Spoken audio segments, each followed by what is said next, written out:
Pada video ini, dijelaskan bagaimana si Tono akan belajar tentang pengelolaan keuangan agar berhasil dalam berinvestasi saham. Simak yuk videonya.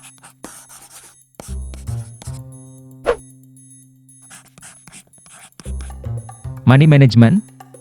Apa itu money management? Kalian pasti sering mendengarnya kan, namun apa itu sebenarnya? Apa pengaruhnya dalam hidup kita?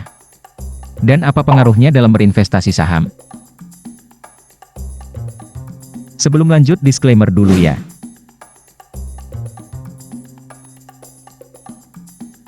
Sudah bukan rahasia umum lagi, money management merupakan pengelolaan keuangan yang dapat menunjang keberlangsungan hidup kita. Tanpa money management mungkin keberlangsungan hidup akan terganggu. Contoh sederhananya saja, apabila seorang karyawan memiliki gaji 5 juta dan karyawan tersebut tidak memiliki perencanaan keuangan atau pengelolaan keuangan yang baik, maka pada akhir bulan karyawan akan kesulitan dalam memenuhi kebutuhannya. Dengan merencanakan keuangannya secara bijak, karyawan tersebut dapat memenuhi kebutuhannya. Namun bagaimana caranya?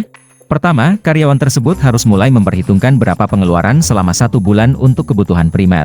Mungkin pengeluaran untuk kebutuhan rumah tangga, cicilan rumah, dan kebutuhan lainnya, katakanlah besaran biaya untuk kebutuhan primer yaitu sebesar 60%. Kedua, untuk kebutuhan sekunder maupun tersier sebesar 40%.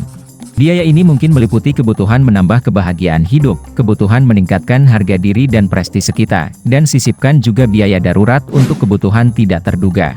Dengan begitu, seorang karyawan sudah dapat mengelola keuangan selama 1 bulan. Lalu apa hubungannya dengan investasi maupun trading di saham? Pada dasarnya investasi maupun trading sama-sama harus menggunakan money management. Namun konsepnya berbeda. Dalam berinvestasi dan trading, hal yang perlu diingat adalah berinvestasi maupun trading tidak boleh mempengaruhi kehidupan kita, terutama bagi yang berkeluarga. Bagaimana maksudnya? Yaitu seperti ini, uang yang digunakan untuk berinvestasi adalah uang dingin. Uang dingin adalah uang yang sudah dipisahkan dari kebutuhan kehidupan sehari-hari dan uang tersebut bukan untuk kebutuhan jangka pendek. Jadi uang yang kamu sudah investasikan tidak akan mengganggu kehidupan kamu sehari-hari. Selanjutnya ada beberapa poin yang harus diperhatikan dalam money management di saham. Yuk simak baik-baik. Sebelum lanjut, sebagai support pada channel ini, mohon klik like dan subscribe terlebih dahulu. Dalam money management di saham. Pertama, alokasikan dana untuk porsi investasi sebesar 80% dari modal dan 20% untuk trading. Contohnya modal kamu 100 juta. 80% yaitu 80 juta digunakan untuk investasi jangka panjang. 20% yaitu 20 juta digunakan untuk trading.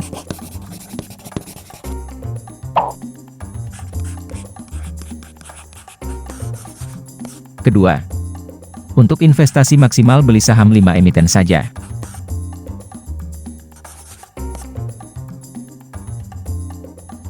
Ada prinsip keuangan yaitu jangan menaruh telur dalam satu keranjang saja, agar ketika jatuh tidak pecah semua. Lakukan strategi beli cicil, jangan semua modal investasi dibelikan saham semua.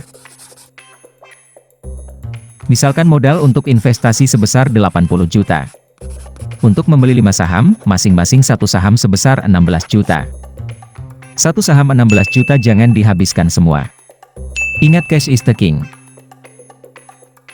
Lakukan strategi beli cicil. 4 juta per bulan.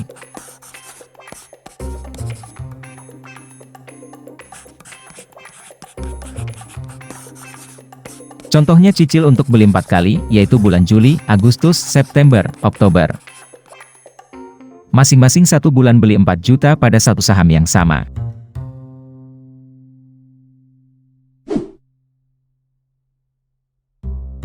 Dalam berinvestasi, tentu saja kamu harus memilih saham-saham yang berfundamental baik. Perusahaan yang mempunyai fundamental baik, sangat penting untuk investasi jangka panjang.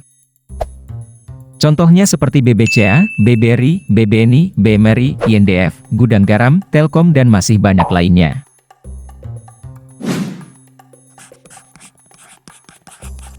Ketiga, money management dalam trading saham. Beli maksimal 10 saham saja, atau kurang dari 10, agar mudah untuk mengontrolnya. Yang harus diperhatikan adalah jangan terburu-buru untuk cepat untung dan agresif. Bagi pemula jika melakukan trading awali dengan modal kecil. Selain itu untuk trading saham, jangan lupa juga terapkan prinsip cut loss dan cuan bungkus. Cut loss adalah menghindari kerugian modal, batasi risiko sedini mungkin. Dalam pasar saham tidak ada yang bisa memprediksi.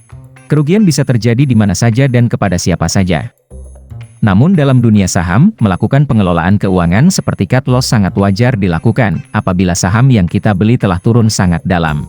Hal ini juga termasuk dalam kategori money management, atau bisa juga disebut risk management. Sementara untuk cuan bungkus adalah ketika saham untuk trading sudah untung maka lakukan aksi jual saham tersebut, lalu hold saham-saham yang masih kuat untuk naik.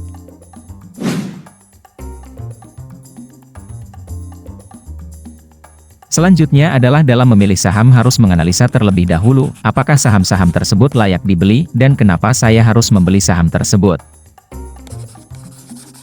Lakukan juga analisis teknikal dalam membeli saham untuk trading, baik trading jangka pendek maupun menengah. Demikian beberapa poin yang harus diperhatikan dalam pengelolaan money management di saham. Dengan mengetahui money management yang baik dan dapat menerapkannya, kamu dapat melakukan perencanaan keuangan yang lebih optimal.